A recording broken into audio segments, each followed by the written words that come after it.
Hello and welcome. When I was very young, I really enjoyed visiting my grandmother. And one of the best things is the stories.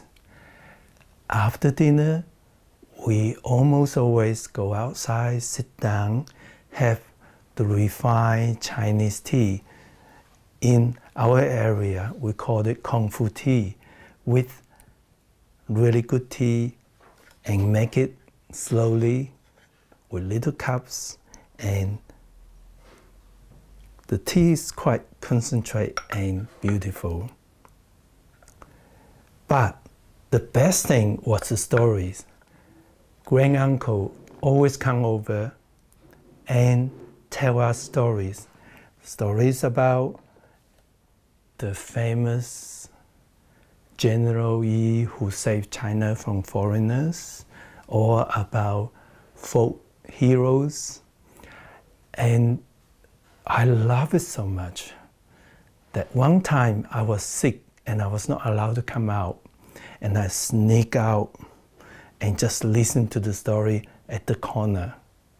So now it's my time to tell you my story. So please have your cup, join me for the stories of my life.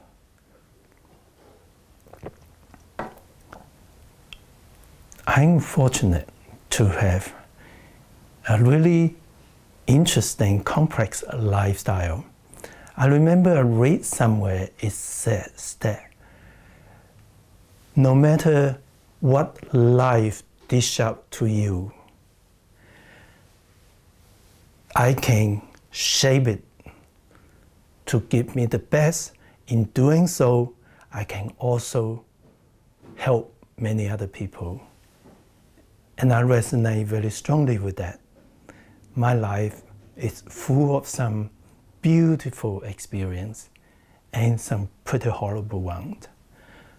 The severe challenges, like years of struggling to survive, nearly starved to death, pretty horrendous. The deprivation of freedom, deprivation of dignity was pretty horrible. Yet it didn't kill me, and it made me a stronger person from inside. And these are some of the things I like to share with you. And the most important thing though, after I written my memoir 3 years ago, let me just show you. This is the story of my life, Born Strong. I wasn't really born strong, but that's my name in Chinese. My father called me Born Strong. Well, my parents left me, or rather my mother went to China with me and my brothers and sisters, and she left me behind in the little Chinese village. So from 10 months old, I grew up without my parents, which, interestingly, it's a great blessing. I'll explain. Not that my parents are not wonderful, but it was a challenge that eventually give me a lot of fulfillment in life. So it's a blessing in a way, and I'll explain later. But my father named me Born Strong. And because of malnutrition, because of the horrible childhood, I was really weak. I get sick all the time. I'm way below not growing because of malnutrition. And I always thought I was dumb and weak. And so I trying to ask my father, hey, why did you name me Born Strong? When I did meet my father, actually, I didn't ask him. I didn't dare to ask him. First time I met my father was 16. But I'll tell you later about that. So back to my memoir. One of the most important things, the people who read the memoir, I was so happy to hear from you. And one of the most important things you tell me, it helped me understand Tai Chi better. And many people take up Tai Chi, and the people who already done Tai Chi understand Tai Chi better and was able to improve the Tai Chi through my journey in life. That really made me happy. Other things I try to show people is no matter how bad things are, hard work and love can almost help us to overcome any challenges. I will tell you more, maybe start from why I was left in the village. For many years, China went through some fluctuation, good times and lots of bad times. My ancestors come from prosperous and well-known background. One of our ancestors was a minister of the country, which in the countryside, that's huge. By the time it reached my grandfather's time, things were not doing well. And they have to go overseas. They went to Vietnam to make their fortune. And they did. They worked really hard. And they established a business. So my father joined my grandfather in Vietnam, and he got married. He had 4 kids. My mother took the 4 kids. I'm number 4. I was a baby, 10 months old. Mother take 4 kids to visit my father's mother, my grandmother, and her mother, my maternal grandmother.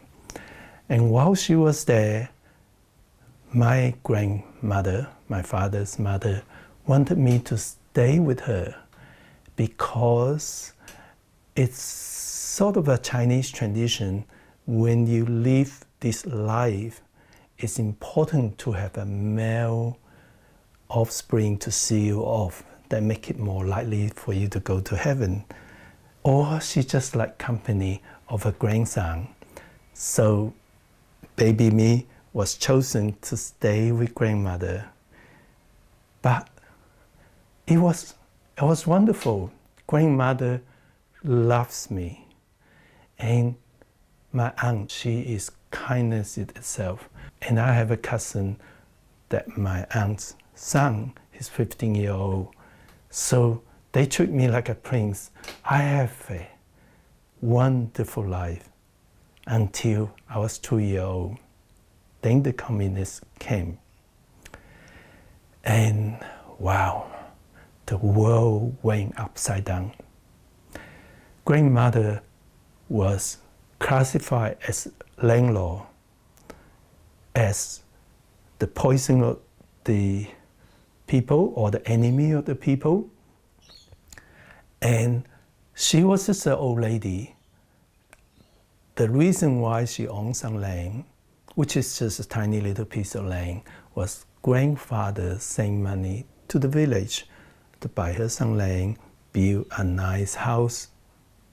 It's got 11 rooms. It was big in the village, but it's not really that big. And because of that, she became a landlord, and you have no idea how bad it is. You are condemned to life. If you read and see some old story in America about colored people and how they treated as slaves, well, it's pretty close. In some way worse. You are condemned for life. Whatever you do, you know, you don't have a right. And when I was in school, kids would bash me up. I went home to tell grandmother. And grandmother was, I can see she was in tears. She said, stay at home. So from our 11-room house, they evicted us and put us in a little storage room, and we stayed there most of the time. But actually, it's much worse than that, because people torture grandma. Midnight, there'll be a bunch of young men bang on the door, pull her out of the house, and bash her out. And I was so scared. and my aunts comfort me. It was horrible. It was horrible.